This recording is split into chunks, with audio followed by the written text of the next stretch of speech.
What are the best available stratagems to Necron players? In this video, I'm going to give you my personal 6 best stratagems. We've got stratagems from the core rulebook as well as the Necron codex itself. So I'm going to give you my best 6. Let's get into it.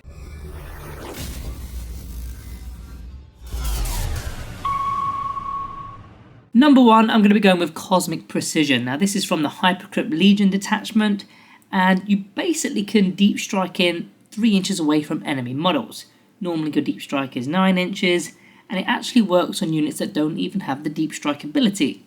So what you would be doing is, maybe it's going to be a large model like a monolith perhaps, because they're quite large, quite bulky, they're quite difficult to get in with a 9-inch radius, whereas if you've got the 3-inch, there's a better squeeze.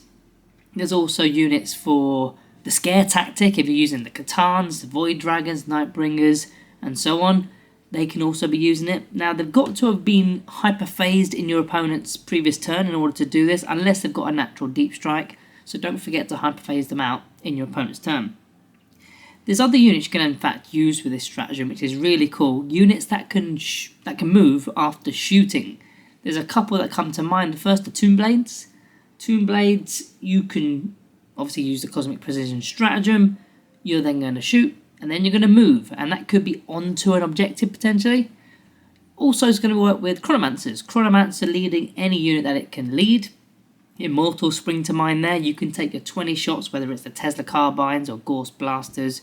You do your deep strike, you do your shots, and then of course you're going to step onto the objective with a hell of a lot of OC. So that's my number 1, the Cosmic Precision stratagem. Number 2, the Protocol of Eternal Revenant. This is available to the Awakened Dynasty, or the Index Dynasty if you like. This dynasty is all built around having leaders leading units, because that activates your command protocols within the detachment. Now what this stratagem does, it basically allows you to bring your character that's leading a unit back to life. He will only come back with half the amount of wounds that he had to start with, so he'll only come back with say 3 if he started on 6, but that's fine. These characters in particular are going to be giving you a lot of buffs other than command protocols. For example, if you've got a Technomancer with Cryptek race with the 5+ feel no pain save, you don't want to be losing that. Now of course there is a weakness to this detachment, which is precision weapons. Also epic challenge, which is kind of the same thing. It gives precision to the units. So if your opponent is, they've got their wits about them, they're going to try to take out our characters first. Within the Awakened Dynasty, they're going to go for the characters. Epic challenge as a bare minimum, or precision weapons. So yeah, you want to be popping this stratagem. It does have a restriction of only once per character per game, so you can't be spamming this over and over every time your Technomancer does die. And sometimes it's not worth doing. If you've got a Technomancer leading a unit of Immortals and they've been caught in melee, it's probably no point bringing him back, because the Immortals aren't that great in combat and the Technomancer will just eventually die anyway. So sometimes it's worth it, sometimes it isn't. Don't forget it also does work on your lone operatives as well. That will include the Hexmark Destroyers and Illuminazares as well, don't forget. I still always think that he's a monster and he's just an infantry at the end of the day. So yeah, that is my number 2. The Protocol of Eternal Revenant. Number 3 is Curse of the Cryptek, which is only available to the Canoptic Court detachment. Now within this detachment you're going to have plenty of Crypteks, so you're going to have plenty of opportunity to use this stratagem. As soon as one dies, you're going to have a +1 to hit and a +1 to wound for all Canoptic units going up against the unit that killed your Cryptek, if that makes any sense. So that's pretty cool. I mean, Canoptic Court in general is very good. It probably is our best detachment, if not second best, depending on how you play. And for a single CP, you're, a +1 to hit when you've already got the power matrix is pretty impressive. A +1 to wound can be very deadly. I mean, you think about it, if you put this on Canoptic Wraiths with strength 6 going up against Intercessors potentially, instead of wounding on 3s, you're now wounding on 2s. And that's doing a lot of work with damage too. Doomstalkers, if you've got Doomstalkers in your list, which you probably will, they've already got heavy, but now you can move them and still have the +1 to the hit roll, and they're likely again in the power matrix, so they're just re-rolling the lot. You are strength 14, but against the big stuff, you're potentially wounding them on 2s as well. So that's a massive swing with your Canoptic Wraiths, your Canoptic Doomstalkers, even your Canoptic Spiders if you are opting to take them. I personally don't have much space for Canoptic Spiders, but if you are taking them, it's going to apply to the 2 Particle Beamers as well as their Vicious Claws. Again, if you're going up against Toughness 5, you're still wounded on 2s there. And even Scarabs can get in on the act as well. Ultimately, it all depends on what unit killed the Cryptek. If it's something worthwhile, then definitely use the stratagem. If it's just a minor unit, a minor screen unit, then yeah, it's probably not worth it. They're going to die anyway. But yeah, that is my number 3, Curse of the Cryptek. Number 4 is another one from the Canoptic Court. It's the Countertemportal Shift. I really like the use of this one.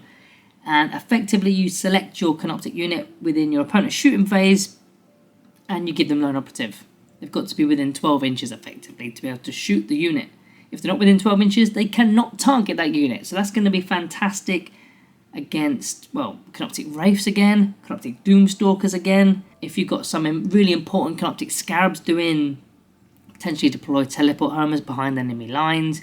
There are some new secondary objective cards coming at some point soon, so it will apply to those as well. But yeah, very important to keep the Canoptic units up and running.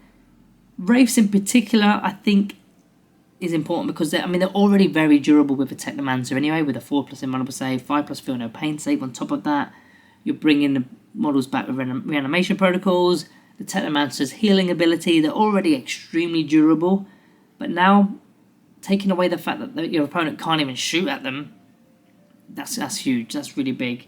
But it's going to be very important for any Canoptic unit really that is either sitting on your home objective point or just going down the flanks. Number 5, I've gone with Enslaved Artifice. Now this is for a detachment that isn't commonly used that much. It's the Obeisance Phalanx. Not everybody's cup of tea.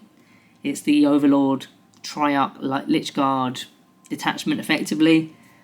I think it is the best out of the 6 in that detachment. The stratagem basically gives you critical hits on a 5+ for the unit, which normally would come from a Plasmancer or maybe a Locust Lord. But as far as the Plasmancer goes, that's 65 points that you're saving right there. And instead of the Plasmancer, you can replace him with a Chronomancer. So that Chronomancer, which costs us, let me double check the cost, 65 points as well. So it's like for like there. But that Chronomancer has basically the stealth ability, and you can move after shooting. So you can whack in an Overlord with a Translocation Orb. You can put some Tesla maybe on some Immortals. So you're going to be moving, advancing through models and terrain 6 inches because of the Translocation Orb, still firing your Tesla weapons, and after firing you're going to be moving again with the Chronomancer, and you've got critical hits on a 5+ when you were shooting actually to begin with. So there's a lot of synergy there. With the Tesla in particular, sustain hits 2 on a 5+ roll. That's a third of the dice, and that's without any sort of reroll shenanigans that you may or may not have. I mean, you can literally just take an objective without a fist being thrown in combat, because you're also re-rolling your wound rolls with Immortals potentially. Well, you are in fact, not potentially, you definitely are. If they're not on an objective, it's just re-rolling ones, but if they are on an objective, you're re-rolling the whole lot. You're then stepping onto the objective with a lot of OC because of the Chronomancer. But yeah, those 5+ rolls could potentially be what swang the OC in your favour and gave you the points, whether it's storm hostile objective, attempting target, capture enemy outpost, and things like that. So it's going to be helpful. They're the current secondaries. There may be some new ones that also relate to taking over objectives. So that is my number 5. On the last one, number 6, this one actually comes from the core rules. It's Rapid Ingress. Rapid Ingress is fantastic. Don't know if you've ever used it before. You can effectively bring a unit in your opponent's movement phase. Unit in from reserves. If they've got Deep Strike, they can be used in Deep Strike. If they're just within strategic reserves, you're going to bring them on the table edge. So there is a number of ways that you can play this one. You can use it aggressively with a melee-based unit. Maybe it's to jump onto an objective. So not so aggressive, but it's going to start scoring you points, whether it's primary, secondary, depends on what you pulled, right? There's also rarer instances where Rapid Ingress could be used to unlock your power matrix. You step onto an objective, all of a sudden you've unlocked the power matrix because it happens at the end of the phase, when you check your objectives and who's got what. Or it just may be used to shut down enemy factions' rules, such as Shadows of Chaos, which is kind of similar to Power Matrix, but in reverse. If you're playing against Chaos Demons, if they've got more than half the, well, if they've got half the objectives or more in the No Man's Land, then the entire No Man's Land becomes their Shadow of Chaos. So you can do things like that to completely shut it down, put an extra OC onto an objective, if you can sneak onto them, especially with the Deep Strike units. If you're doing it with the non-Deep Strike units, it's going to be a little bit more difficult, because objectives are not likely to be right near the edges. But Deep Strike you can pop on, providing that there is space. For me personally, I like to use the big melee attack kind of units. Gonna cause a lot of damage. Your Catan Shard, the Nightbringer potentially, Scorbet Destroyers maybe. And why I like this is because these kind of units, they don't shoot, so they're gonna get targeted before they get into melee. For example, your Nightbringer's moving only 6 inches, and if that Nightbringer starts on the battlefield, he's gonna be targeted. He's gonna have to get up the board before he gets into a fight. Whereas if you rapid ingress off the table edge, preferably behind a terrain feature of course, but once it becomes your turn, you've got a fresh 6 inches to move, and then of course you've got your charge move. I mean, Scorbet Destroyers in particular, they're infantry, so they can go straight through the ruins, flayed ones as well if you want to use them, Praetorians if you want to use them, and so on. They can go through the ruins. So sometimes you can just literally not even bother about the terrain, you don't have to go around it. The Nightbringer is a monster, it does struggle slightly. Fly isn't going to get him up and over a terrain piece. But yeah, if you're bringing in like a Void Dragon or a Nightbringer or even a Transcendent Catan, I think that's quite scary, and it's going to make your opponent rethink what they're doing, because now there's a Catan. They weren't expecting it. It could have come in anywhere. It's still their turn. They're going to try and do something about it, which is going to throw them off completely. And yeah, when it gets to your turn, you've got some fresh movement to go. So it's definitely a good one. Rapid Ingress is my number 6. So that's my top 6, guys. You'll have to give me your best stratagem down in the comments below, and the one with the most likes will be the best stratagem in the game for Necrons.